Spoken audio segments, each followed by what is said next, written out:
Додека земјите во Европа и регионот обезбедуваат гарантиран пристап до струја, вода или газ и ги намалуваат цените на струјата, во земјава цената за електрична енергија скокна за 7,4% во ек на пандемија со COVID-19, кога граѓаните се мачат да врзат крај со крај. Луѓето сметаат дека било бесмислено да се зголемуваат трошоците, кога најголем дел од нив работат за минимална плата и не можат да се ги покријат дури ни тековните трошоци. Тие што имаат премногу, не им е битно ни скапа, ни ефтина.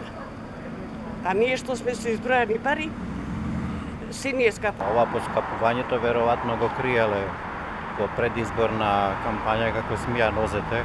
Поскапувањето сега во оваа ситуација мислам дека нема смисла воопшто. Они направива некоја математика на 1500 динари, 100 динари.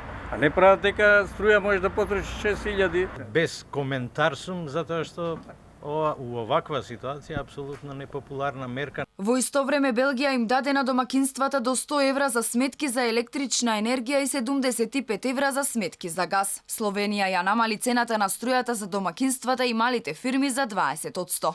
Кипар ја намали цената на струјата за 10% на 3 месеци. Шпанија за време траењето на кризава обезбеди гарантиран пристап до струја, вода и газ за сиромашните, дури и ако не плаќале сметки. Италија, која беше една од најпогодените земји во Европа од коронавирусот, ги суспендираше сметките за електрична енергија, газ, вода и ѓубре на 2 месеци. А Македонија, како земја со исклучително висок степен на сиромаштија и невработеност во однос на земјите во Европа, ја зголемува цената на струјата за 7,4%. Во меѓувреме граѓаните веќе се мобилизираа, гневни од зголемувањето на цената за струја, на социјалните мрежи организираат онлайн петиција, а реагираа и синдикатите и издруженијата, кои бараат властите да ја преиспитаат одлуката за поскапување на струјата.